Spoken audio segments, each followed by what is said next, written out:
Okay, let's get started here. Onto the Lostbelt.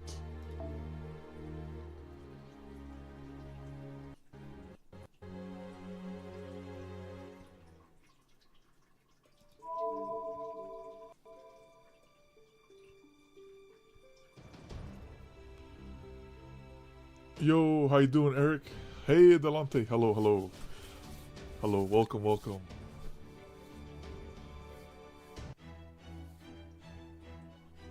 So let's go with this. So, we're just gonna start off the stream. I'm doing pretty well, thank you. I just come back, had to set up a couple things. But I wanted to start off the stream by just first letting it rip, of course, off the bat. Let's just grab everything here. Everything we have. Whoop. Let's go in there.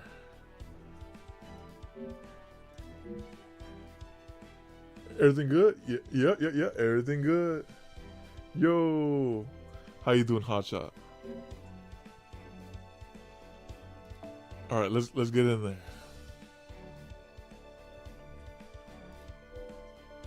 I still have to do the event.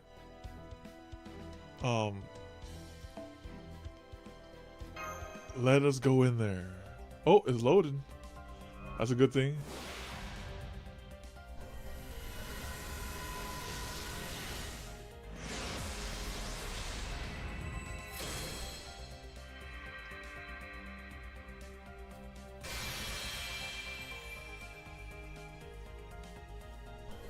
I normally save these to the end, but I was like, you know what? If I get Tiamat at the beginning, I might as well use Tiamat. Yep, immediately gotcha. Alright, thank you for the luck. I said, if I get her at the beginning, I'm going to use Tiamat at the beginning. So that was my thought process.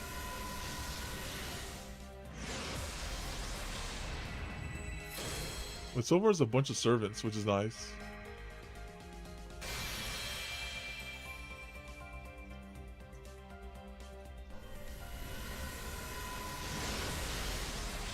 Until the until the quality CE comes out.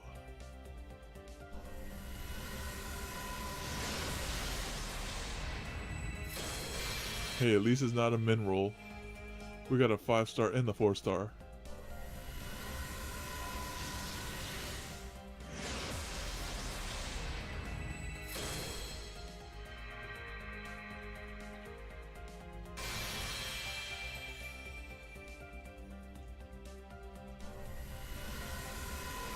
Yeah, when I looked at Discord, I didn't know you had an MP4 Tiamat. I was like, goodness.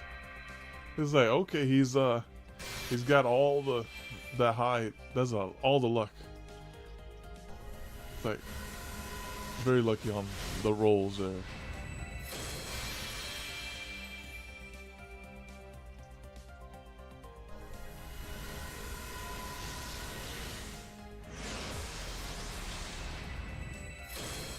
Yeah, she does quite a lot. Now that I've played with her in the team comps. Also, yeah, this one will do pretty good amount of work.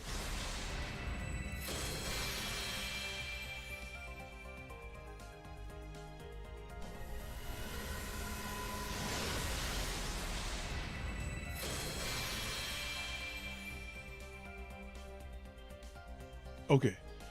And then we have the fragments here.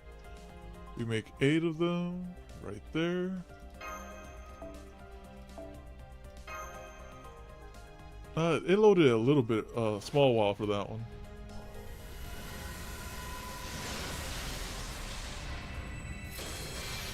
So we'll do the slow summons. Yo, Palm, welcome.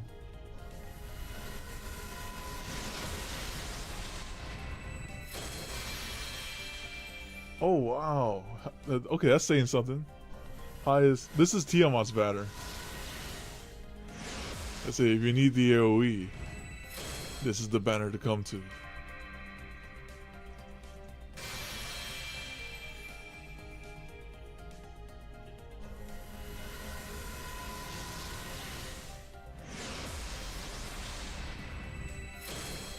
What am I? I think I'm like at least 400 Saint Courts in.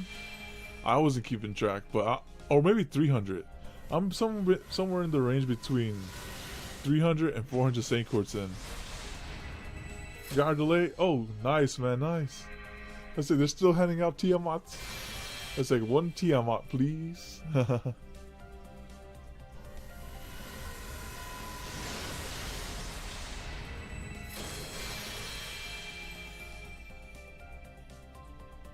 Yeah, they were still in stock before they got sold out.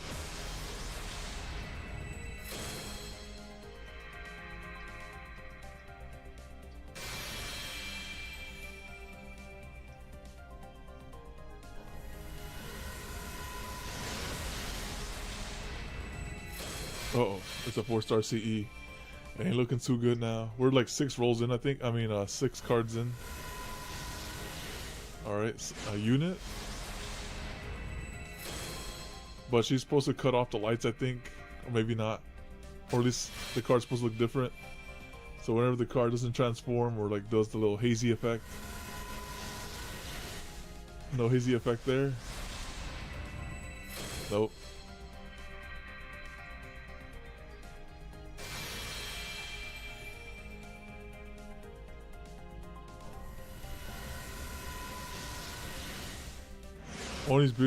Only Nero does that. Okay, okay. Never mind. We're still in the clear then. Oh, Draco's the one who cuts off. Okay, okay. Yeah, I didn't throw a single one at Draco because I was like, you know, I want the Tiamat. All right, and we have this one right here.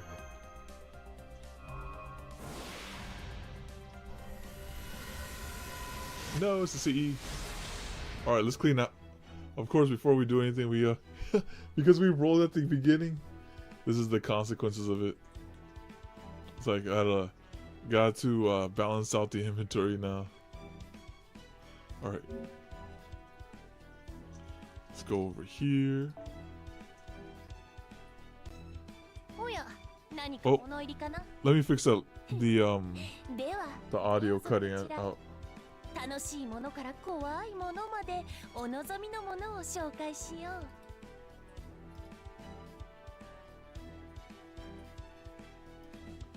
Yeah, rip those rolls.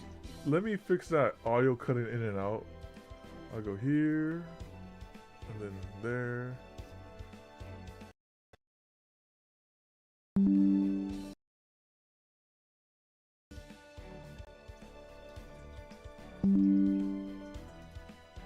Evening.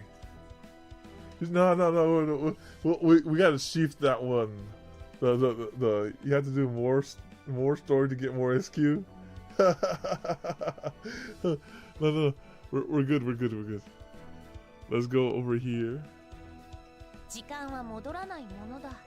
最終確認はしっかりしたかい? I want to upgrade that nice let's see, that nice Krampus I saw. The Mother Earth one. Let's go by acquisition.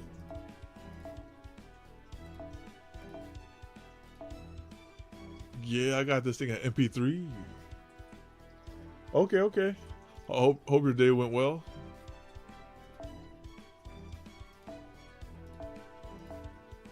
All right, here we go.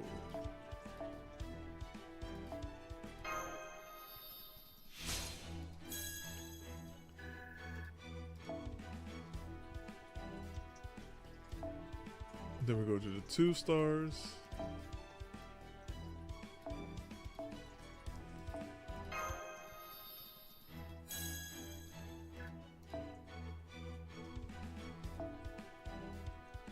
And then the 3 stars.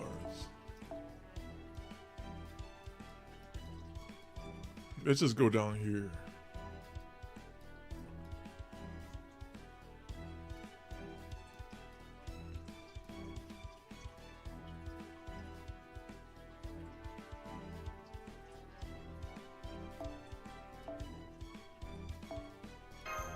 All right, perfect.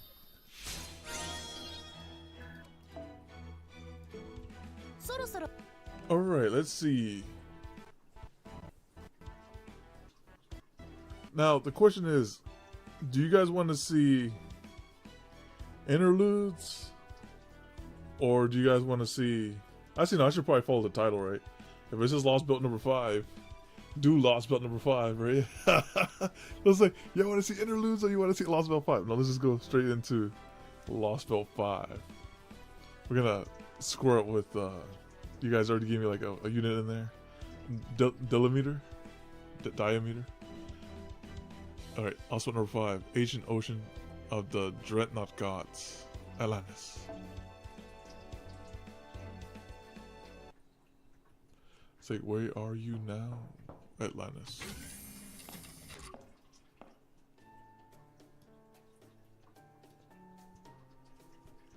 Good morning, Paragon. Is your formal dress all ready to go?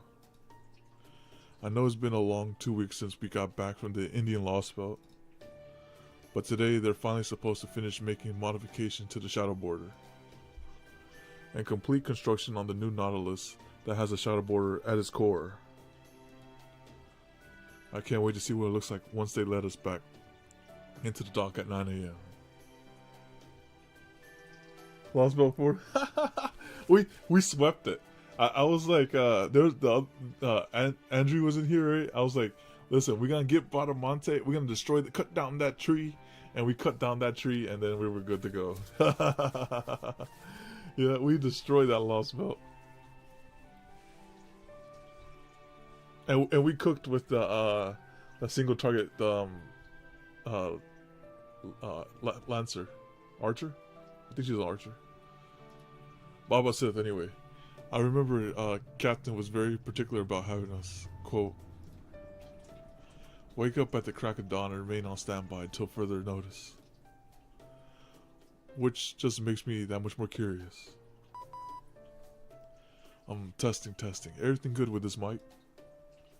Hey guys, can you hear me? Are my deucelet tones carrying clearly to your waiting ears?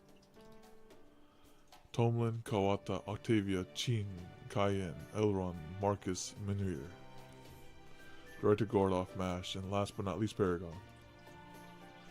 As the 11 staff members of the Novum Cadia, your patience has been much appreciated. Now come on down to the dock and meet our brand new ship. That's right, it's time for the launch ceremony for Captain Nemo's Nautilus.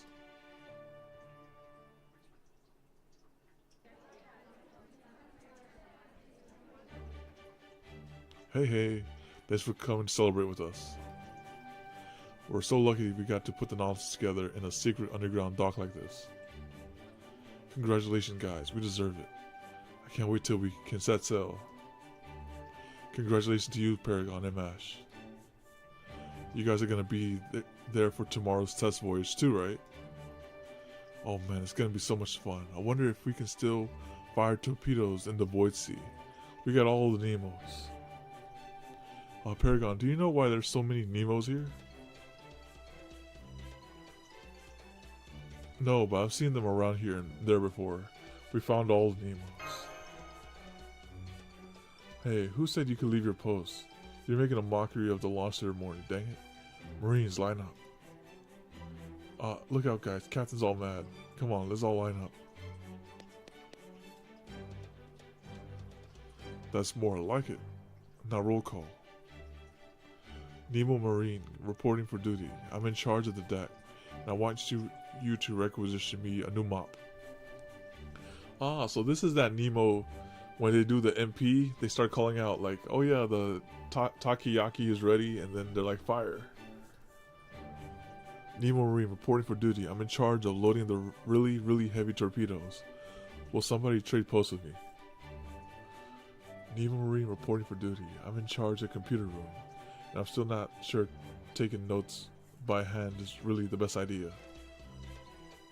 Nemo Marine, reporting for duty. I'm in charge of cleaning the kitchen and bathroom. A clean ship is a happy ship. Nemo Marine, reporting for duty. I'm in charge of all of them. Whoa, how many Marine duties do they got? At 04. That's enough, dang it. I was a bit overwhelmed with all the new information even before this parade of identical faces. What is the meaning of this, Captain? Since when do you have so many dang subordinates? That's as silly as asking Fluval Sculpin why it swims upstream, Gordo. The Marines are clones, or instances of me, who specialize in different operations. Having a large enough crew is an essential part of any voyage. I didn't make the Marines for you guys. I made them solely to help with the ship, and the ship is where they'll stay. You could say they're animated metaphors for my mental support structure. They're fully autonomous, possible alternate versions of me who... Thank you, Captain. I'll take it from here. You have many talents, but explaining things is clearly not one of them. You see, the ability Captain is using to make these clones belongs to neither Nemo, the heroic spirit, nor the Triton, the divine spirit. Those of us at the Atlantis Institute use a technique called memory partition as part of our basic thought processes.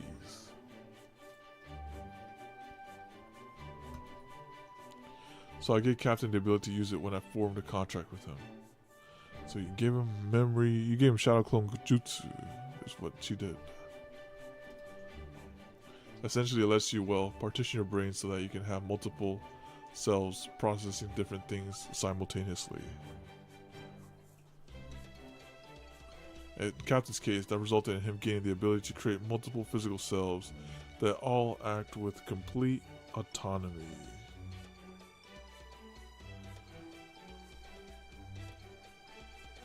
In other words, all the work pertaining to running a ship that Captain Nemo has been doing by himself to date.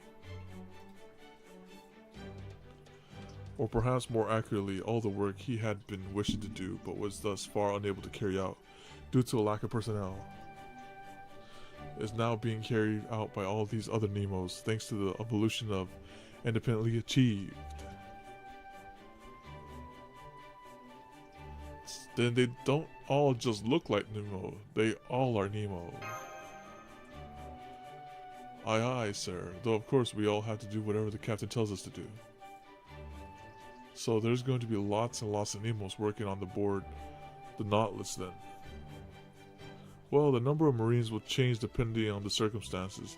Also, the Marines aren't the only other Nemos in my Nemo series. I'll introduce you to them properly when the time is right, but for now, there's Nemo Professor, whose job is to analyze the situation, come up with plans, and conduct scientific research. Next, there's Nemo Baker, the cook who will be in charge of preparing everyone's meals. All these roles are important, of course, but hers stands out in particular. Oh, so yeah, this is the Baker one. Then there's Nemo Engineer, who's so cantankerous you'll never believe she was me. She would just as soon throw a wrench at you than look at you.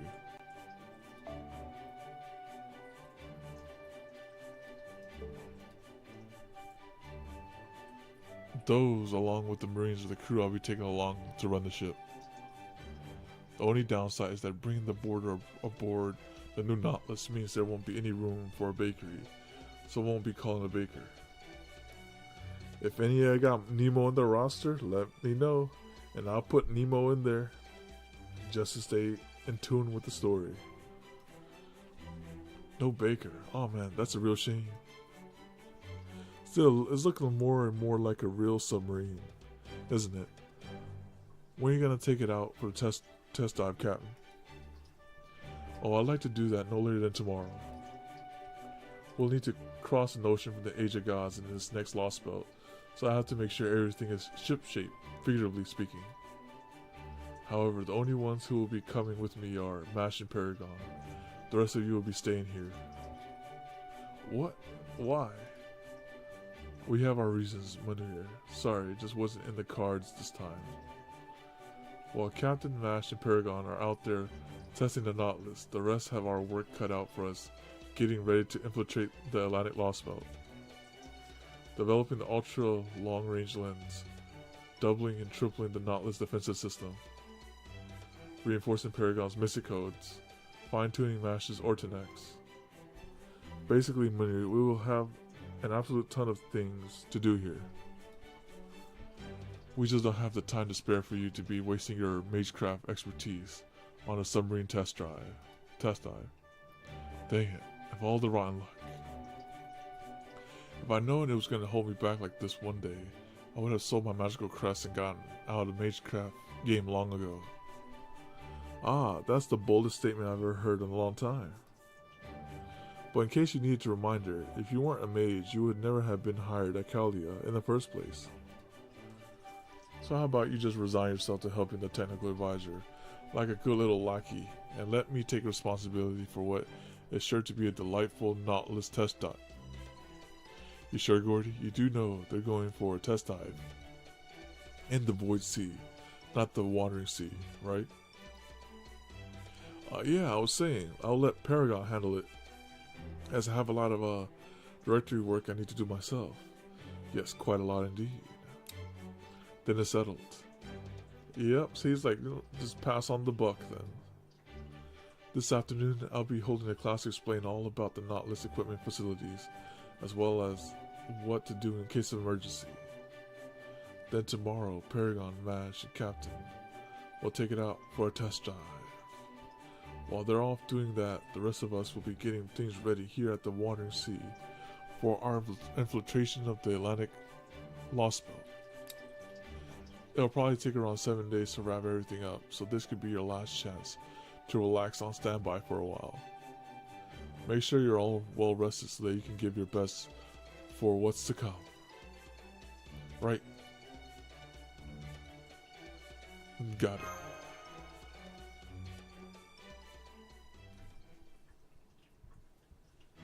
Just rest before the test drive. Let me take a quick drink real quick.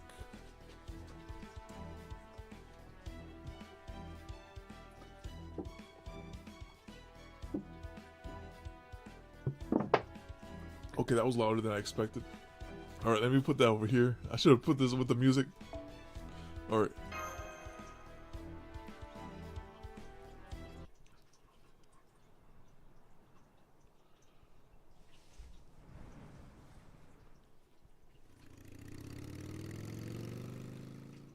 Into the void. My journey's drawing to an end. It won't be long now before I arrive at my destination in southern Nevada. Not that it'll change anything once I get there. I certainly won't be getting a reward for my trouble. Nor do I have a home to return to, or enough fuel to get me there even if I did. The only point this journey ever had was to get where I was going. Well, no, that may be technically accurate, but it's still not quite right. Let me be clear, so I don't invite any misunderstandings. When I say I don't have a home to return to, I don't mean that in the heartless, cold-blooded bastard sense. My home may be gone now, but I still remember it clearly. And as long as I have those memories, I'll never feel the pain of its loss. See, since I was born, I've had the ability, for better or worse, to recall anything I've ever seen in perfect detail. Well, yeah, like a savant memory. It's called hyperthymesia, though it's more common known as a superior autobiographical memory. So this guy aced all his tests. My friends consider it a disability and sympathize with the drawbacks, but scientists considered it a gift. It drove me insane when I was a kid. At some points, it caused me to hate cities and people in general. When I grew up, I left the city behind and started living a much quieter life out the village near the mountains. As a result, I only spent about a third of my life in busy urban areas, so I'm not really overburdened with memories of those places. Still, my memories are just as clear as now as they ever were. I can see the friends I used to hang out with smiling and laughing, as if they were right here with me. Of course, that includes the beautiful scenery and the stars that used to twinkle bright across all the nighttime sky. Maybe that's why I couldn't shake my doubts about why this happened the way it did. Something just seemed off. I don't mean the Earth's surface being bleached white. I mean it feels like something even bigger has changed. But in a way I can't put my finger on it. Whatever it is, I've noticed it at different points during the journey. There was something different about the skies above Russia, Scandinavia, China, India, whatever it was. They weren't the same skies I've ever seen before. I wonder who's talking here then. They've been through all of these lost belts. There must be some other change occurring in places I'm not privy to. Or maybe some other human besides me struggling to fight back. Maybe they're doing their best to retake the world, this planet, this universe for humanity, even as I speak. Unfortunately, as intriguing as that possibility is, those places are too much far away from me to make a detour, and I have a precious little time left as it is. I ran out of the food yesterday, and my bike's not going to last much longer either. Someone with a bike. All I can think is that maid altar. That's what I'm thinking of. Again, once I reach my destination, my journey's over. It would be nice if whoever's causing these damages taking place around the world were to stop by the States. But I doubt anyone who's lost as hard as me and the rest of humanity have anything close to that kind of good luck left. Because the other person with the bike is Ashvatham, but it can't be him because he got destroyed. What a strange feeling. Even if this is the end for me, it's in multiple senses, it still feels good to achieve the goal I set for myself. Why did humanity die out? Why did these aliens invaders show up? Why did they conquer us by bleaching the earth white? Yo, Andrew, how you doing? My heart is racing at the prospect of possibly uncovering the answers to these and all other mysteries. I arrived at the U.S. Air Force Base once known as Area 51. It's the one place, the only part of texture on the entire planet that managed to evade the bleaching. The sheer secrecy surrounding this place led to all sorts of rumors about high-tech experiments, training being conducted here, but you never know that looking at it now. Not only are there no survivors here, there's not so much as a single piece of cutting-edge equipment. Any sleeplessness and armored tanks that may have been here before are long gone. Any seaplanes. Alright. And armored tanks, my bad. And since there's no power, I doubt I'll be able to stock up on food or water either. On the plus side, the buildings are mostly untouched, so at least I shouldn't have to go sifting through rubble. Alright, so the biker went to Area 51. I can't believe it. Rain clouds cropped up out of here out of nowhere. I guess this means it still rains in the last area on Earth, and that hasn't been bleached away. I pushed my excitement down to keep it from getting the better of me, and began carefully making my way through the base. The rain clouds that cropped up the skies overhead stuck around the whole time I was there. I learned several things from my expedition into the inside of the base, the part completely cut off from the outside world. I wish I could offer my own personal insight on what I found, but since I'm running low on both time and energy, I'll have to stick to just the facts. This base did in fact contain an alien life form. 2018 Subject E relocation. 2018 initial Subject E instead examination. Okay, that's good. That's good that you feel fine. Oh, okay, that's no problem. Yeah, thanks for for the heads up there. I was like, because I was like earlier, I was like, oh yeah. I was telling Eric earlier, when I picked Bradamante, you're like, oh yeah, get a single truck. I was like, oh, we got Bradamante here, so we demolished the last Lostbelt boss. According to the documents I found, this subject had flown to New Mexico in the year 2018. The craft it had been plotting either burned up when it entered Earth's atmosphere or was possibly destroyed by the subject itself, according to a handwritten note, leaving the subject completely exposed upon his discovery. The injury sustained during his emergency landing had left it critically wounded and near death. But by flash freezing it, the Air Force managed to preserve its life functions. They then brought it to space. All the other records pertaining to the subject can be summed up in a single word: gruesome. The scientists performed all kinds of tests, experiments, and surgeries in order to keep this alien visitor alive. They conducted clinical trials with different kinds of medicine. They tested every known substance on Earth to see how it would react. They gave this thing drugs. They observed reactions that corresponded to pain. They observed reactions that corresponded to joy. To measure its endurance, they stopped supplying it with nutrients. Then they tried burning it, freezing it, melting it, attaching things to it. They stirred its intestines around, cut off parts of its body, measured signals from the organ they thought was its brain.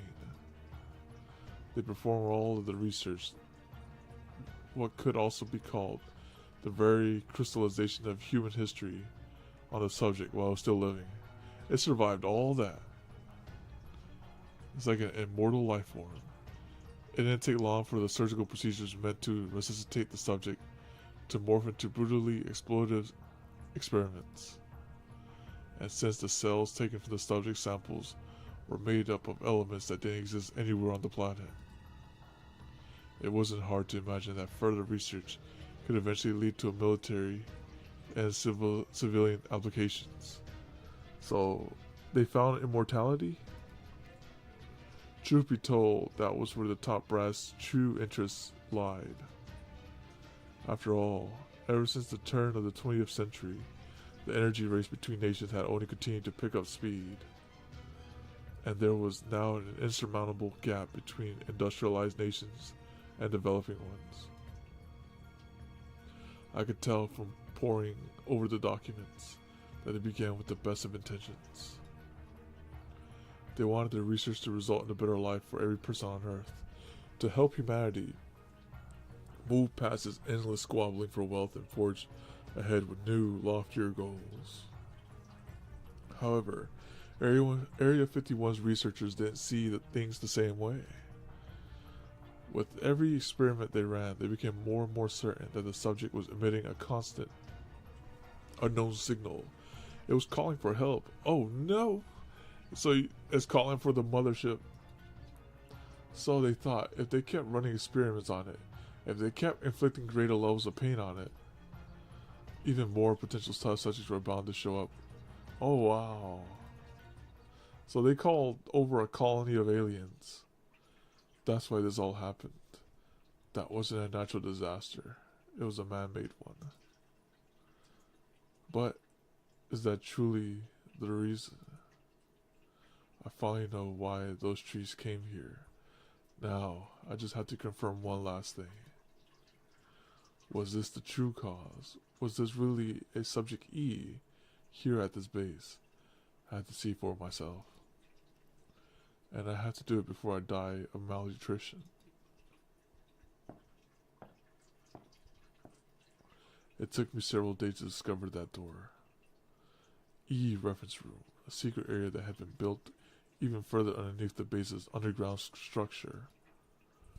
I managed to open the door and make my way inside the sealed off passageway. I can already tell there's something here. This is it. This is where I'll find the answers I've been seeking. There's just something different about the air in this passageway that makes that all too clear. My instruments aren't picking up anything unusual, even though the passageway itself is like something from another world, entirely removed from what we think of as reality. I know this passageway is made of iron and steel, but it feels like I'm walking on a pulsating jelly. I make my way across the simultaneously hard and soft, warm, cold floor, one careful step at a time. My body temperature is dropping like a stone. I can barely breathe. My consciousness is hanging by a thread. I can't even remember how many days it's been since I last had something to eat or drink. Soon, I won't even have enough energy left to talk into this recorder. But I can't stop now. I have to find the answers before I die. Answers that I'm sure lie just beyond the passage. That reminds me, I think during the first Wipeout, there was a recorder that played right there. I wonder if it was I think it was the first Wipeout, the first Lostbelt Wipeout. They found a recorder in like an abandoned place. I think that's what. So it might be from this person.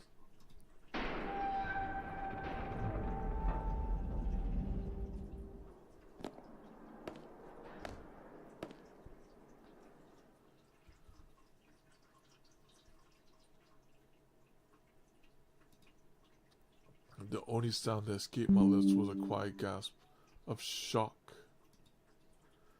It was the most retro room I could have imagined. If I had known better, I would have never thought it was located in the middle of one of the most high-tech bases of on Earth. And yet, there it was atop the exam table, a bizarre thing that resembled nothing so much as a dead tree. Hey there, it's about time you showed up. Blue book. Dang. Just straight up just shot that person. Blue book. If it ain't Kelly, I ain't reading it.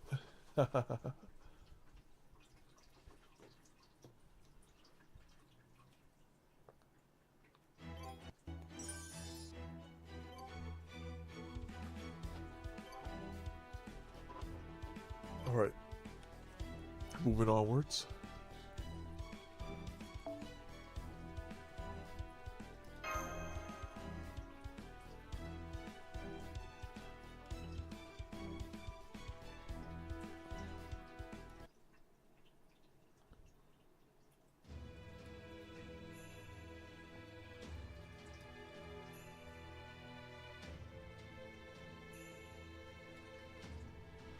That's all I got to report. Any other questions? This isn't like you, Pepe. Didn't you always used to tell us we should act our cheers when we've lost? He's very stern. So what's happened back there? Unless, of course, you don't consider the Indian Lostbelt disappearing a loss at all. Well, I don't think there's a loss anyway. Those guys were like, kind of, well, that's kind of hard to say. My, I see that at least your sharp tongue has managed a full recovery, Karak.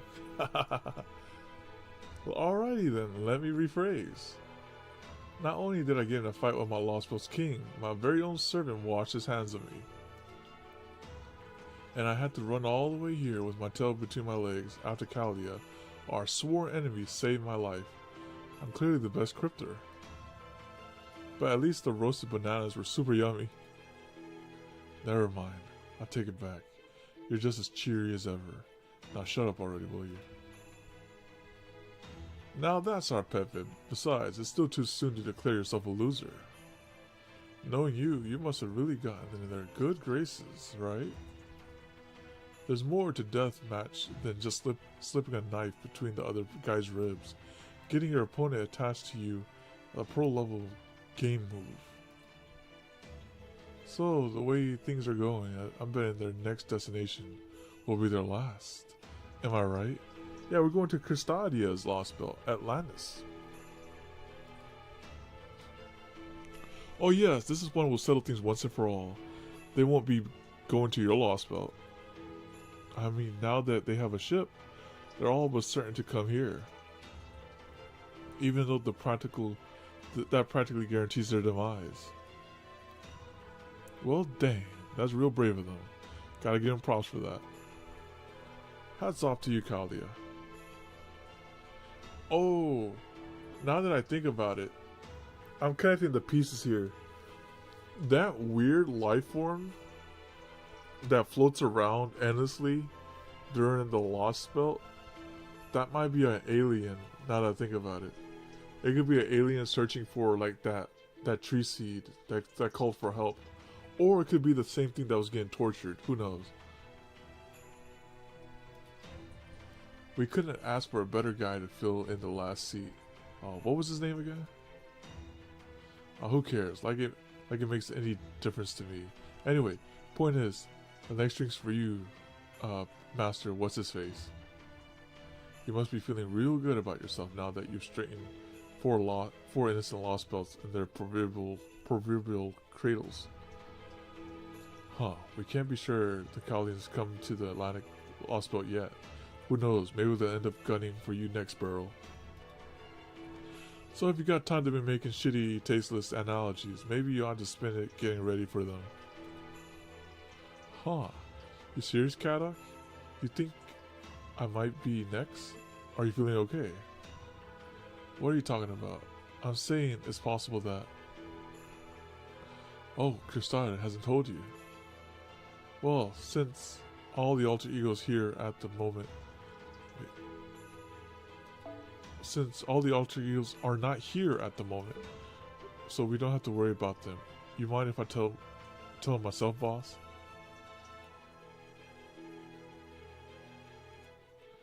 No, this directly concerns the next phase of the plan, so I'll fill him in myself. Seifrit, the Tree of Emptiness and Burrow's English Lost Belt has already been failed. Oh, so he failed before we even got the chance to fold him. I secretly asked Burrow to see it to it that the English Lost Belt would go away on its own accord. He told him to throw? It's already been failed. Then you're saying the English Lost Belt doesn't exist anymore? Nope, it ought to fall apart and disappear real soon now. And for the record, you have no idea how hard it was to pull that off. The English Lost Belt, or the British Lost Belt, as they like to put it, has like 1,000 phantasmal beasts for every one of the few humans there. And you can easily find yourself in a whole different world with completely different rules if you go just a little way down the path. It's a hellish wonderland, and come from me, a guy who was raised in the UK, that's saying something. So it wasn't easy sweet talking them into cutting down the Tree of Emptiness myself. They're probably cursing my name to hell and gone for tricking them right about now. Not that's gonna do them any good. Is that true? Because unless my eyes are playing tricks on me, I'm pretty sure I can see a wall of light up around the English Lost Belt. Yes, I've seen it too, but even so, the English Tree of the Emptiness is most assuredly gone. Once the Tree of Emptiness grows tall enough to reach the stratosphere, the branches start to interfere with one another, resulting in a kind of network. And we haven't seen a single signal from Seifrit for a few days now. I doubt it will be long before the accursed wall of light, the world's end, follows suit and disappears as well. Alright then, next question.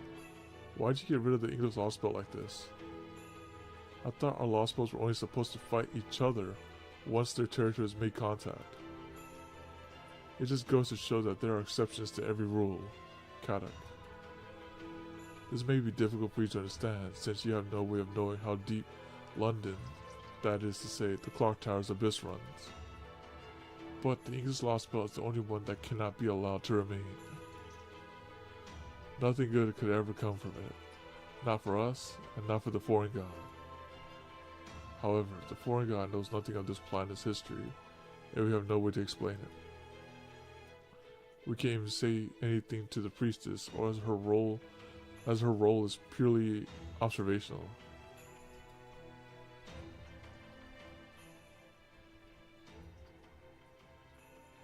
He's talking about the, all that aside, Kadok and Pepe. The fact remains that I should have told you about this, and I didn't. For that, I am sorry. No point apologizing about it at this point. I still don't like it, but at least I'm in the loop now. Same here, besides I've already figured out that Burrows was up to something. But you know, Custodia, all that said, does that mean your Tree of Emptiness is the only one still operating? Don't be ridiculous. Have you forgotten about David's Lost Belt? That leaves two. I guess. Only problem with that is, I can't see anything that looks like a tree of emptiness around South America. So I take it that means all the branches connected to the canopy covering the sky are from the Atlantic tree then?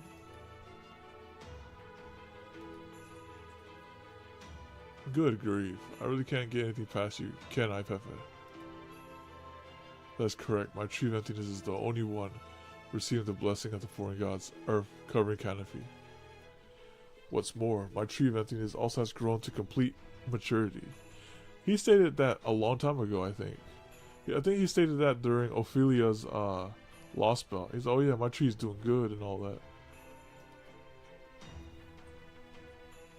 Once we confirm the English Lostbelt disappearance, our plan will enter its final stage. The canopy hasn't only been absorbing the Earth's mana, it has also been soaking up all the matter of cosmic rays, the kind that the Earth's magnetic field usually deflects. We will focus the entirety of that combined energy onto a single point, thereby enabling the foreign god to descend upon the planet. From here, the changeover should be swift and all-encompassing. The old world shall perish and a new order will be established on this planet. And I will be the last human left. Ah, here he goes talking a big game again. You sure that's not gonna go without a hitch, Woody? The more time you spend grandstanding like some kind of puffed up royal, the more chances they'll have to show up and ruin everything. I'm well aware of that, Kata. Kali has always been taking keen advantage of their opponent's negligence and pride to turn the tide in their favor. Which is why I've sent out all the strongest forces at my command to the Atlantic. That's also why you haven't seen kindness here. I wasn't worried or anything. Knowing you, I figured you'd have all had the bases covered. Kindness, yeah, I gotta run that back after Scandinavia with Scotty. So it would seem, wouldn't it? Then we might as well just sit back and see what Cristadia got. In that case, I think I'll keep mooching around here, just like Kadok's been. How about you, Barrel? If you stick around in the English Lostbelt, yeah, he's gonna disappear as well.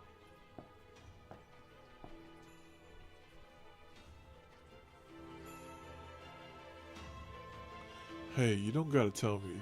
If I stuck around there, I'd just be a matter of time before they came for my head. He's like, I'm here in person, what's up? Burrow, when did you... Is it Koinskaya? My, so you already long since flown the coop. I should have figured you knew exactly what you were doing. Right? But seriously, I was downright terrified out there. I was all like, I can't take this crazy island anymore. I'm getting out of here while I still can. Then I jump off a cliff into the ocean and had kindness come pick me up. That was convenient. Oh, and get a load of this. You guys never believe what I went through over there. See, that Lostbelt was home to a princess who knew nothing. I do mean nothing about the ways of the world. So I figured I could take advantage of her in all sorts of ways if I got her in good graces, you know what I'm saying? But she had her head up in a fairy tale land way more than I could have imagined. I mean clingy. Even when she found out I was a human spy, she didn't bat a dang eye. She just snuggled right up against me saying things like, I would follow you into the bowels of hell itself. Oh dang, he had a ride or die? And he threw away this Lostbelt? I mean, how stupid can you get? She knew I ruined her whole dang nation, but she didn't even care. How am I supposed to deal with that? It's beyond ridiculous. Take it from me, Kata. Don't go putting the moves on royalty unless you're sure you know what you're doing. Oh no. Too soon, Beryl. Not for Anastasia. Piss off. Don't you pull that big brother shit on me now. Besides, I'm never putting any moves on royalty again. Wait, again? Did you just say again, Kadak? Had some experiences with royalty then, have we? Oh, I can tell this is going to be the best news I've ever heard in forever. Tell me everything. Don't spare a single juicy detail. Yeah, tell them how Anastasia took a hit for you. Forget it. There's nothing to tell. If you don't have anything useful to say, then keep your mouth shut for once. Hey now, you can't expect us to not care about something like this, right? I mean, it's not like romantic escapades are a regular thing for you. Come on, Pepe. This calls for a change of venue. Hell, we can't even get Koi Sky in on this. Ha! Koi Sky got the full scoop. She's like, oh yeah, let me tell you all about this Kata guy. So make sure he drinks so he can just like tell the full story. Oh, I'm so in. Right now, I don't care what it might cost to coax some juicy secret tidbits out of Koi Sky. Yeah, he already owes a tremendous debt to Koi Sky. I'm fine. Go ahead and drink yourself silly. I'm going back to my room.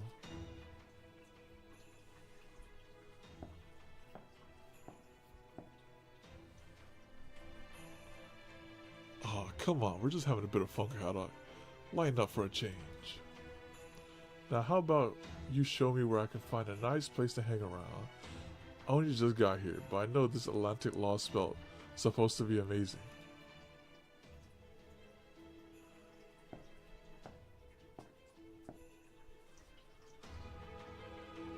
Ah, if that's an indication, we shouldn't have to worry about Burrow for a while.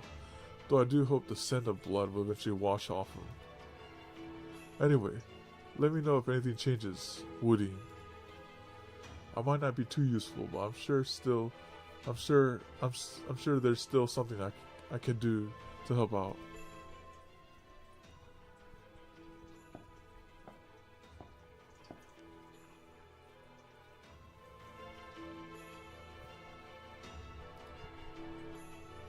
Sat.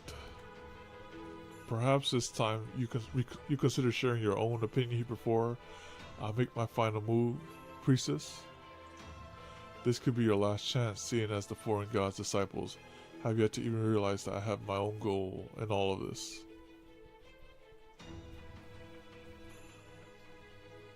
The foreign priestess.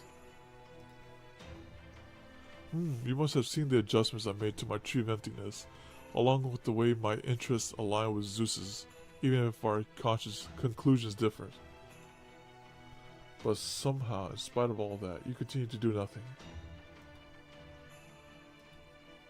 Very well then, I'll not waste more time asking you why you continue to insist on observing rather than acting. Nobody knows that the foreign god even truly exists. Not even the disciples have ever seen them. No, the fact is, not even they have any means of determining what the foreign god's true intentions may be.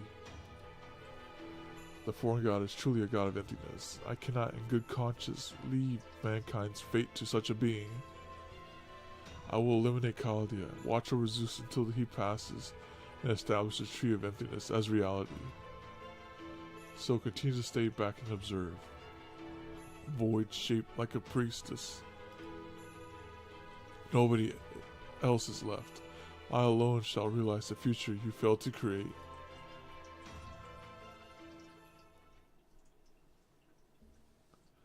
Speaking of messing with royalty, Custodia, what would Ophelia think? Just kidding. She's probably not even royal. Alright, let's push on right here.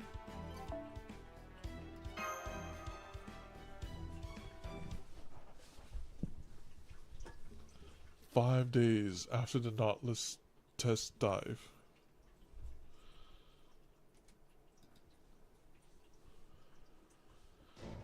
I see you're all here. I see you're all here ahead of the operation start time. Very good. Paragon. Vash. As of this moment, Khalil will assume his first battle station. I don't want to hear any whining about how we're starting the operation 2 days ahead of schedule. Captain reported that the Nautilus test dive in void space concluded safely.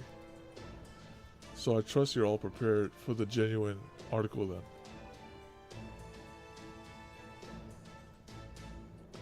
How did the test dive go again? I can't seem to recall it very clearly either, though I do get the feeling it was quite the experience. I'm sorry about this, everyone, but Gordov is right. The situation is dire. There was a change yesterday in the branches of the Tree of Emptiness that we believe now covers the entire Earth. These branches were previously circulating magical energy between them, like a network, but now they have been funneling that energy towards the center of the Atlantic. We don't yet know what this phenomenon signifies, but whatever it is, we can be certain that energy is being stockpiled for use in a large-scale magecraft ritual. Currently, the amount of energy we have measured is equal to that used for Goetia's incineration of humanity. While we are unable to observe the Lostbelt's interior, Trimestius already declared it a disaster on a global scale. I therefore recommend that this anomaly, that is the Atlantic Lostbelt Tree of Emptiness, be dealt with as swiftly as possible. A magecraft ritual on the same scale as the incineration of humanity. Then that would mean, yep, the foreign gods descending to Earth. Every data fragment we've gathered up to this point is pointing directly toward the inescapable conclusion. That being said, we still don't know what this foreign god is, whether there really are a god, or hell, whether or not they even exist in the first place. Sorry for being so useless. There's no need to apologize for that, Da Vinci. You can't help that we have so little information to work with. It's not your skills that are the problem, it's the dang cryptors not giving us anything to go on. Though of course it also seems like they don't know any more about the foreign god than we do.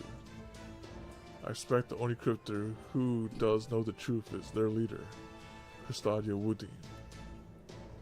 Not to worry, I expect that too will be made quite clear over the course of this operation. Both the English Lostbelt and the South American Lostbelt currently appear to be stagnant, with neither showing any further signs of expanding their territory. Therefore, as we have previously discussed, Kalia will be directing all of our resources toward eliminating the Atlantic Lostbelt. No, I haven't got killed yet. So far it's just all been story. It's been like, oh, they're talking about royalty, and Burrow's talking about how he wooed the British princess in the Lostbelt, and then Kodak didn't want to hear it. But Pepe was like, tell the story after some drinks. And now the save zone, yeah. This is all intro right here. This is all intro. But it's doing a good job. So far, I do appreciate the building is done, you know. I see the build up, like, you know, how they have Area 51. The person in the motorcycle with the photographic memory, they discovered an alien that could went through all the experiments. And then they got shot in the end because they knew too much, and they were starting to record it. So far, it's good. It's good world building. I'll tell you that. I appreciate this type of world building. And now our preparation for that operations are complete. The Nautilus has been equipped with an ultra long range lens capable of observing outer space, and a record-breaking magecraft barrier for all of human history. The Shadowboard has been overhauled to such a significant degree that it could almost be called a wholly new machine. Both the Nautilus and the Border have been outfitted with identical functionality in the unlikely event that one of them is skeleton. And Miss Kirlight's round table has been infused with enough magical energy to summon a number of servants on site. My only regret is that we aren't able to finish an Ortonax replacement unit before circumstances forced our hand. Oh, do not worry about that. I will continue to work on the design myself. You will be appreciated 2 parts for fun. So wait, is this part 1 gonna go up to like 17 sections, and then part 2 gonna go up to 17 sections? Or is it gonna be like short, like, oh yeah, part 1, here's like 10 sections. Part 2, oh, here's like 15 sections. Or it's gonna be something, or it's gonna be like balanced. Yep. Oh dang, two 17 sections. Dang, that's kind of bulky. That's a lot of story. They're like, we can't make Lostbelt 5 34 nodes. Put a 1 and a 2 in there. It's about to be story heavy then. There should already be enough materials for the reconstruction on the board, on board the border. It was worth it. Yeah, so far I like how what they're painting here in the story. So as long as you're able to discover or otherwise procure a concept powerful enough to fill for one of its bullets, I will be able to put the whole thing together in the time it takes you to eat lunch. Right, but both my ultra long range sniper training and the Orton-X transformation sequence have been cleared for action. Okay, so this is a new mash ability, hopefully. Hopefully a good mash. One that does damage cut, preferably.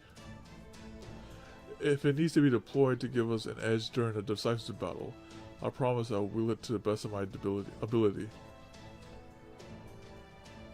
What's this about a transformation sequence?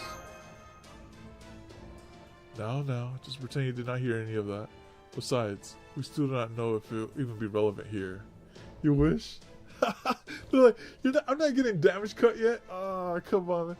I don't like this mash right here. It's like, oh, here's Invincible, Taunt up, and Buster up. I was like, no. Now then. As the command room officer who will be holding down the fort in your absence, I would once again like to give my usual order to those of you on the field team. The situation has changed significantly. I will not say we do not have a minute to spare, but I will say that time is definitely not on our side. What is more, it looks like that was the case for our most key points of attack as well, the Atlantic Lostbelt. They have now put us into check before we had a chance to do the same to them. This is probably going to be longer than any battle you have fought to date, both in terms of number of enemies and the path you will need to take to reach your destination. It's gonna be so long, it's gonna divide into 2 parts. Even a zero cell can only take you to the Lostbelt's outer edge, which in this case means there will be more distance between you and the true emptiness than ever before. So I urge you all to handle yourselves even more cautiously and cool-headedly than you have ever been so far. And this Atlantic Lostbelt, the act of learning about its world, may actually end up working against you. So I ask that you all stay strong and that you simultaneously be proud of your own latent potential. If you ever reach a point where you decide you cannot continue with the operation, feel free to come back here immediately. No, what am I saying? Now is not the time for pessimism. There's like, Tisha will be like, get the job done. She'll be like, get the job done or die on the battlefield. This is all my third process's fault. She has been incessantly insisting since yesterday that this simply cannot work. Alright, let's all go out there and take back our Earth. Field team, go ahead and board the border. Starting with Paragon. Once I have confirmed that all your vitals are green, you are to untether the Nautilus from reality. From there you will execute a zero cell, and this operation will commence in earnest. Order Lostbelt No.5, suborder, those who cross the Sea of Stars. Make sure you all give it everything you have, and I look forward to your safe return.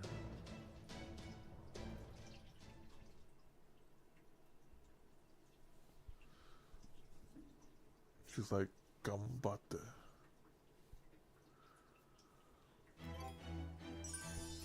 Alright, let me see. So, should we save the prologue for the next stream? And just let it do the thing? Because we did a whole bunch of intro. Imagine that. A whole stream just to get the prologue out the way. Oh my goodness. Alright. That's crazy. You beat Lostbelt? Yeah. Yeah. I beat like Lostbelt 4. Because I don't know how long the prologue's gonna be. There's only two. It says 2 parts in the prologue. I want to fight in the next Lostbelt though. Maybe it's best we go in there. Let me see. Nice work. Thank you. We gotta be getting 1 node that's equal to 1 stream.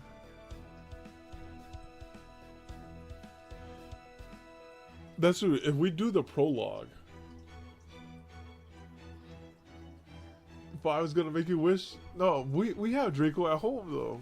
All you guys have Dracos. Yeah, Bo, pull out the Draco, right? All right. We can do this. Is just a prologue, so we can do these 2 prologues. Oh, we don't? Dang. Alright, let's just do this. Let's do the prologues real quick.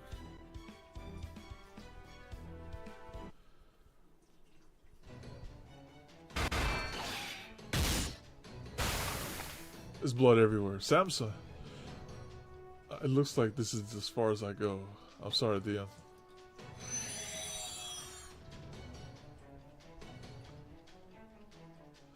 Samsung.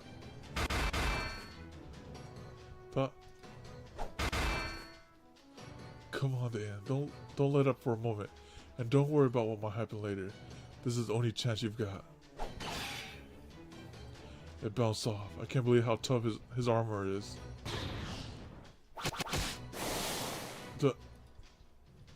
He's not even using his Noble Phantasm. Noble Phantasm. Fleur de Lis.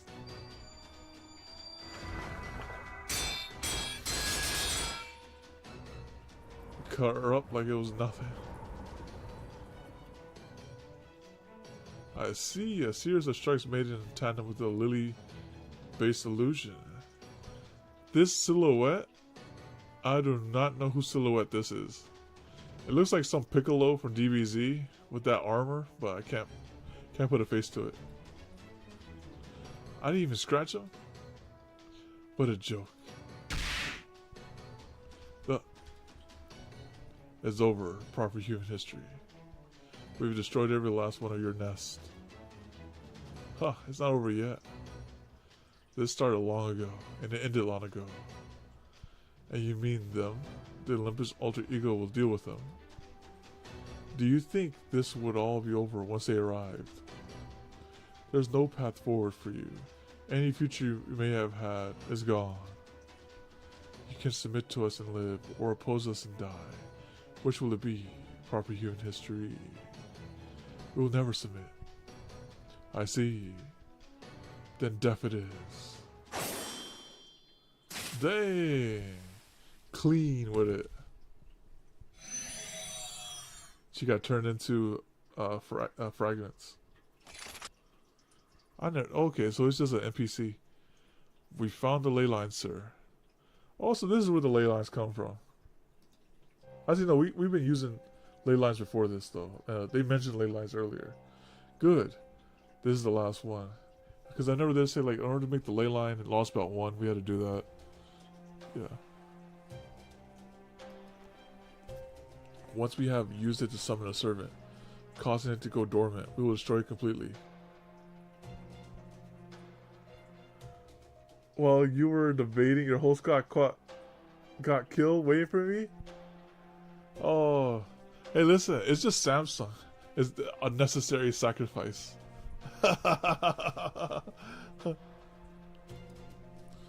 Our enemies should have known better than to give us time to prepare for their arrival. Now we will ensure they have no chance whatsoever of defeating us. Without a catalyst, the only sort of heroic spirit that can be summoned here will be one drawn to this place by sheer coincidence. But make sure you stand back. All the same, we may end up summoning a berserker, after all. Oh wow, they're farming all the tough servants. Yes, sir.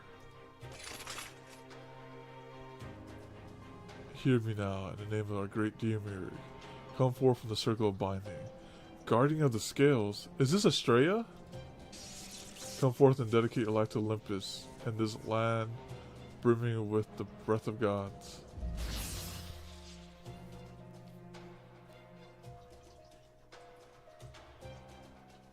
Where am I? Wait, who am I? Huh? Are you my master?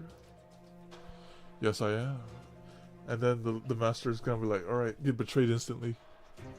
From here on, you will dedicate your body, your life, and your skills to Olympus, down to your very last drop of blood. It is through the servitude that your life will have meaning. Now, what do you mean by that? If this is beyond your comprehension, then your only task is to die. The steely man spoke quietly, but his words carried an unmistakable fury. Yes, master, my life is yours to command. The servant kneeled low, bowing their head before their new master. It was then that man lost interest. All that mattered to him was that the servant was not an enemy, for his thoughts were already focused on the true enemy that lay before him. Kalia, the invaders who would see our world destroyed. I will never let you reach Olympus.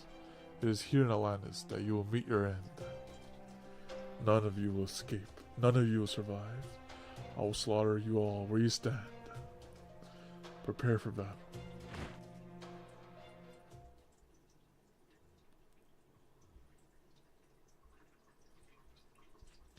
Meanwhile, a man and a woman watch as a certain sea craft makes its way across the ocean.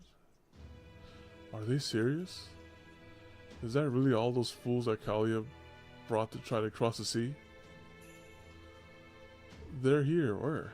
Oh, that must be it. Wow, what an awesome ship. Musashi. Although, I guess that is a little concerning. It's a beautiful ship, but it's way too small for these waters. Though it might have been too soon for them to make their move. Worst case, this battle might be over before it's ever begun. I just hope they haven't let their victories over those other 4 Lostbelts go to their heads.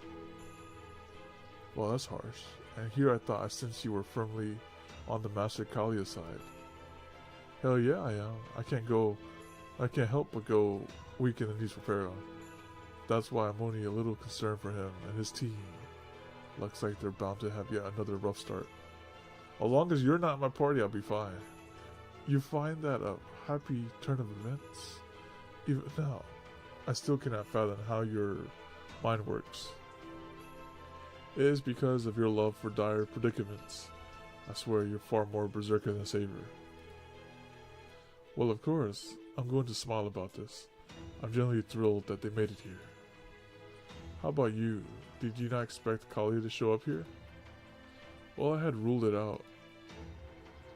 How unfortunate that this is the worst possible scenario for them. At last, I'll finally get to see them lose.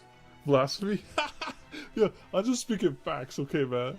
I say she made that Lostbelt harder than it had to be. I'm just sorry, she made that pseudo singularity harder than it had to be. Well, you sound happy, though you certainly don't look it. Huh.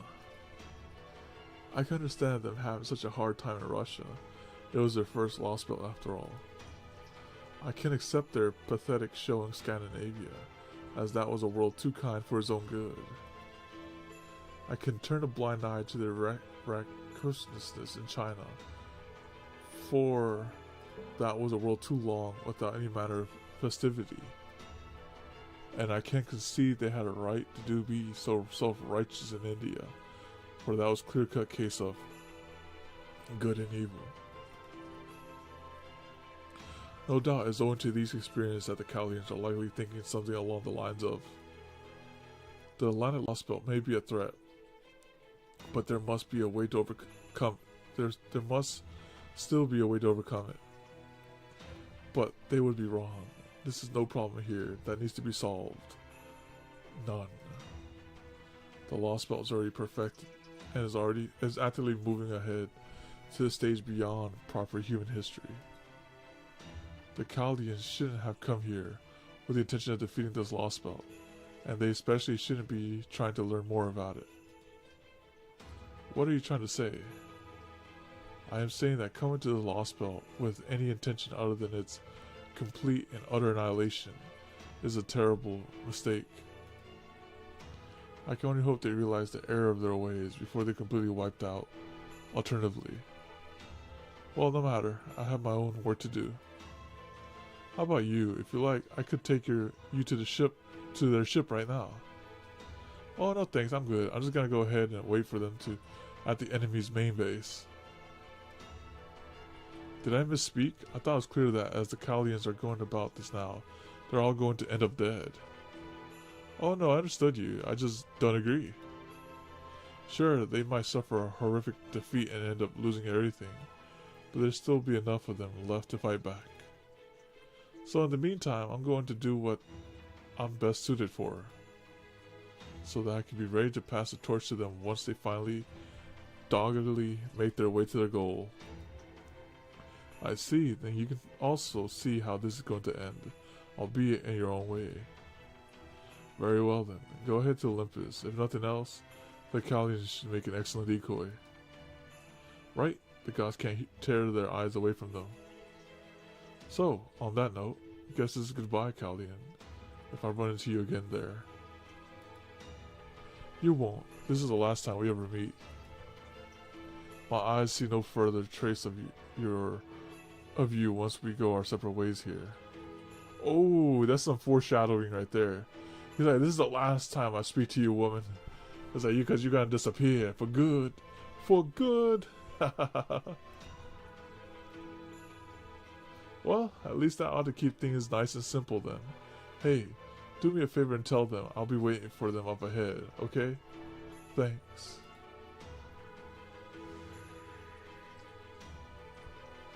That fool, as if I would ever pass along such a message. That aside, I never had thought she would make the trek to Olympus via consecutive drifting. She is truly her own personal race shift device. Unfortunately, Chaldea, the same cannot be said of the rest of you. The insurmountable iron wall that is the fleet of Olympus will rain shots down upon you like a meteor shower before you can see them coming. And even if you somehow manage to get past that, you will then need to face the nearest god of the sea, Poseidon? Do you truly understand your position here, Paragon?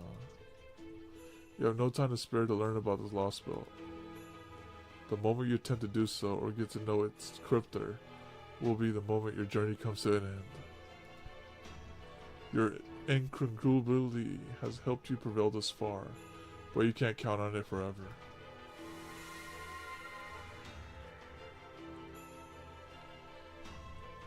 The Nautilus continues to make his way across the sea. Well, Crustaria did say he's bringing out the big guns for this Lostbelt. So, like, this is what the best they got. After confronting, overcoming, and emerging triumphant against 4 Lostbelts, its crew prepares to face the 5th and most formidable of all. So, find out, will they prevail this Lostbelt? Find out next time on Fate Grand Order. The day to bring down gods. 12,000 BC? Goodness, that's some future. The technology is too advanced.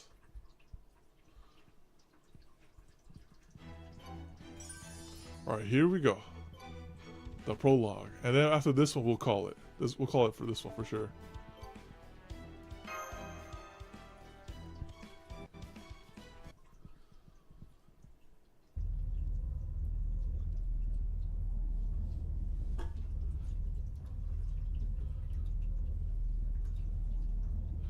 Dang, you cut the tension in here with a knife. It's just a bunch of noise. This is finally it, Paragon. Yeah.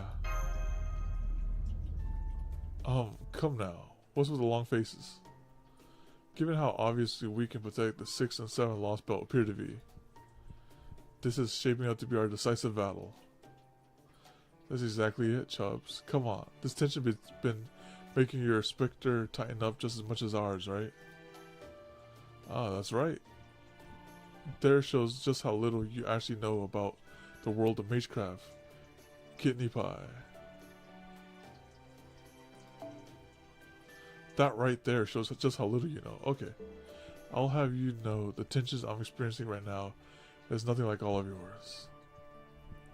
No, I am genuinely freaking out here, and I'll thank you not to lump me in with your everyday ordinary nerves. As far as mages go, Codex Zinphilus was the bottom of the barrel. Every aspect of that boy, from his skill to his lineage to his resolve, was truly, genuinely substandard. Ophelia Farsmalon, Mystic Eyes, may have been menacing, but she was still just a girl with no killer instinct. No killer instinct? Dang. Akuta Hinako was, well, her very existence may have been cheating the system, but she was never actually a mage. I would have put her in the same category as an extremely dangerous wild animal. As for Pepe, a second thought. He's so slippery I don't even know how I would go about evaluating him. So let's just say he's the exception to the rule. My point is Castadia is on an entirely different level than the other cryptors. There's simply no comparison. Oh, does that mean you've met him before? Perhaps at the Mage Association? Oh please, well technically, I suppose we both do come from an equally distinguished families, but never mind that. Listen, the clock tower is where true geniuses come to gather. There, even mages with talents well beyond average are considered to be strictly ordinary. As such, simply being able to stand up out there marks you as someone capable of changing the very world.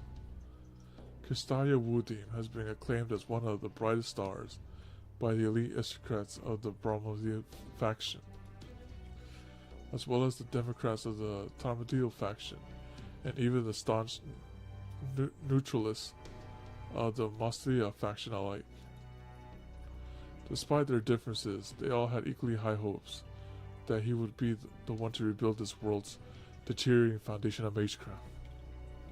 They even thought he might have gone on to found a 13th department of study at the clock tower if he hadn't decided to join Chaldea.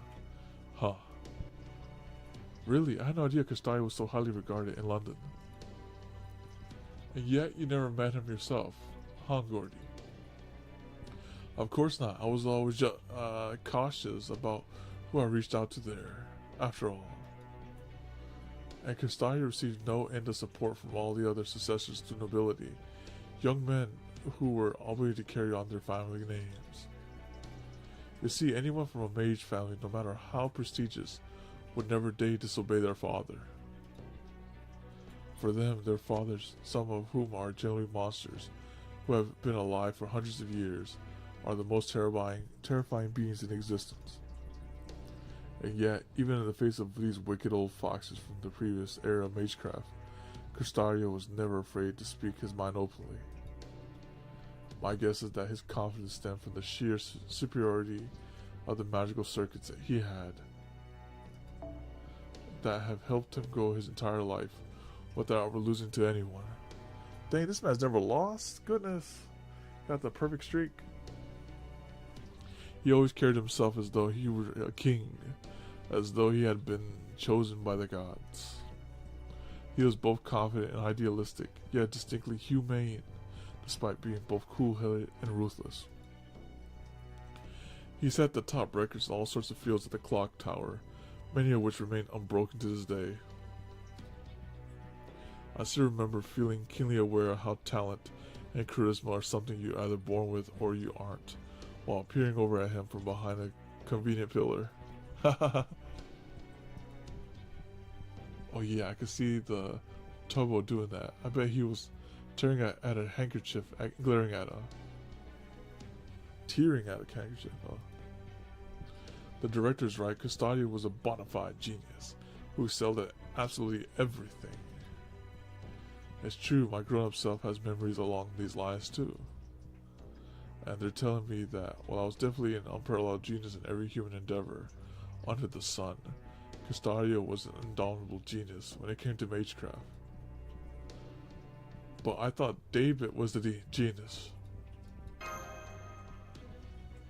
Oh sure, he is too, just a different sort. Again, these memories belong to my previous self, who interacted with Team A, so I can't fully vouch for them. But I say that Dave is the type who could make the impossible possible, while Castalia is the type who could master anything we know can be done. So while it's not like those one type is necessarily better than the other when it comes to being a leader, I'd have to say being able to put together a foolproof plan like Castalia could was the way to go.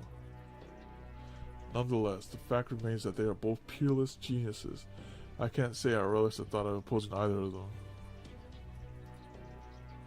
You can say that again. Maybe if we're lucky, they'll underestimate us and let down their guard. I don't think we can count on that. Castalia always gave everything his full effort, even combat simulations. I remember it seemed to me like he had a real aversion. I hated almost, to settling for anything less than what he wanted. A genius who refuses to take the easy way out. Perhaps this means he was actually just a hard worker? No, I wouldn't say that.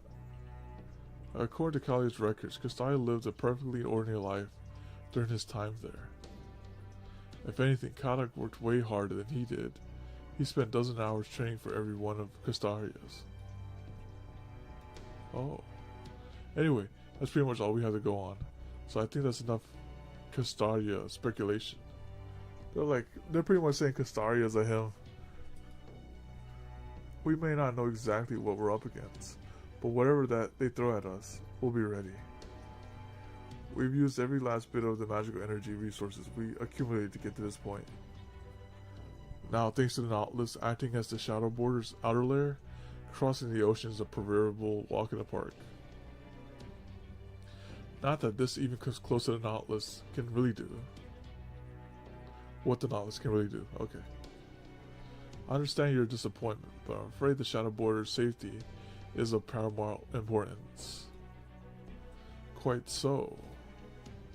With these manifold bounded fields, the new engine that lets us use magical energy to propel ourselves through water at high speeds, and the Andermach's phantasm serving as our naval arm, we should even be able to cross bodies of magma if we're so inclined. Magma is like very basic compared to what they had to cross previous Lostbelt. They had to cross the sea milk place with the burning milk. I say that was the problem. Of course, the Nautilus and I have seen it all and can handle anything, but I would like to avoid damaging the ship if we can. Hello, this is Sion. I'm reading you loud and clear. I make sure you all have as much food and drinks as the border can possibly carry. This is without exaggeration the best we are able to do at this point. If we fail with all of this going for us, I'll never be able to look at you in the eyes again. Oh, not to worry. If we do fail here, at least we won't have to concern ourselves with the next year's budget. That's right. I need to pound. He's like, at least we don't have to pay taxes anymore, Holmes. That's that type of energy he's bringing to the table. The smart thing to do now is to use everything we've got and let the rest sort itself out later. I do hope we can find a ley line and some more servants soon. He doesn't know they killed out all the good servants. As things stand now, we don't have nearly enough in the ways of fighting forces. Come now, Gordov. You know why that is just as well as any of us. Given the battles we fought in the other Lostbelts thus far, so many servants on site gives us as much better odds. Besides, Paragon can only form temporary contracts with so many servants. I'm afraid you'll just have to keep a stiff upper lip as best as you can for now. Okay, we're about to reach the storm wall.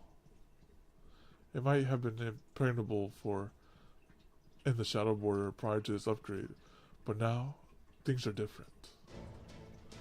Activating imaginary ironics phantasm. Lostbelt phenomenon identified.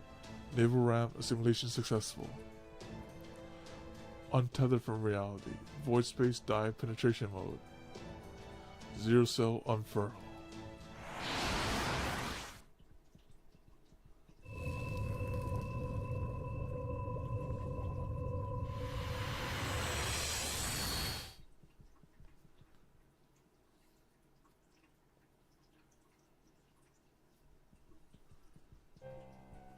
Sir, the lookout just reported a faint ripple at Eastern 4, the White Wall. Of course, it could just be an underwater earthquake. Do you really think we should be seeing an oceanic earthquake now? No, it's almost certainly Chaldea. Oh, so this is Odysseus. Ah, so he's the guy who was like, yo, you guys over there killing. He was the guy killing out all those servants. Okay, I understand now. He's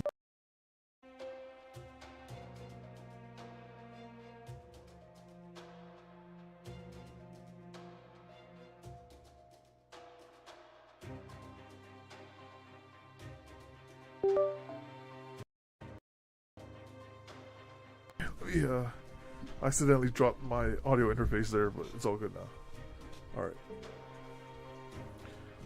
Alright. Dude, I was trying to get comfortable here because... Alright, here, now we're comfortable now. We are good. Do you really think we should be seeing an oceanic earthquake now? That was almost certainly Chaldea. They may be arriving a little later than expected, but the plan otherwise remains the same. Assume they have succeeded at diving to the Eastern 4, and train your sights on their most likely emergence point. All hands and ships to battle positions, and hurry up with the Lamia deployment. Yes, sir. Listen up.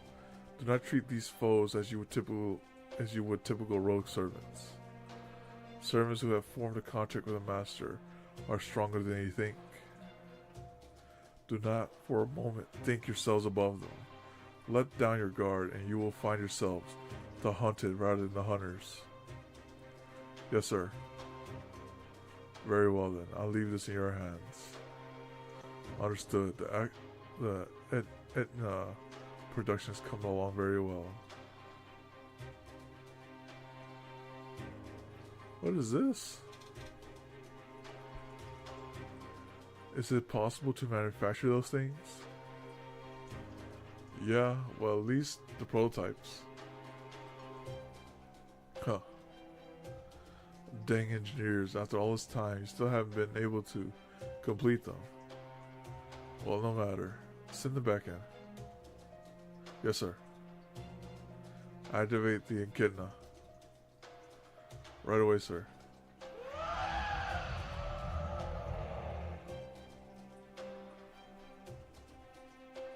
Oh, let me put this back up. A creature that spits out monsters in spite of the tremendous pain it causes is indeed the mother of life. They should have all manner of applications. Come on, move it. Go, go, go.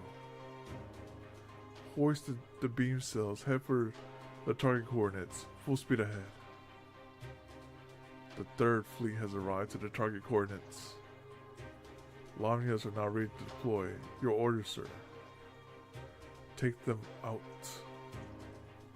So we'll just fight trash mobs in the opening scene. Fight the Lamias.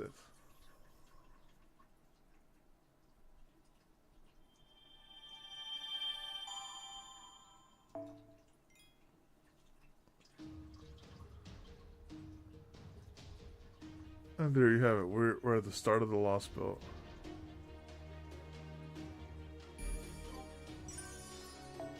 Oh yeah, next stream we have a nice one right there.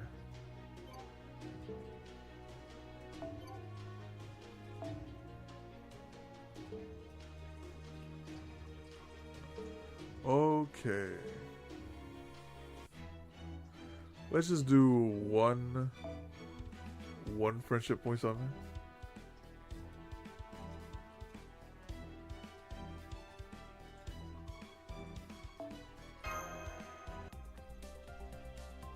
Oh, it loaded for a long time. Okay. Well, that brings us to the end of the stream. It was a long intro and a prologue, so we got through those. That means next note, when we come back next week, we'll have some action right there. So, for the people who came out to the stream, I appreciate it, and hopefully see you next time. Adios. Bye bye.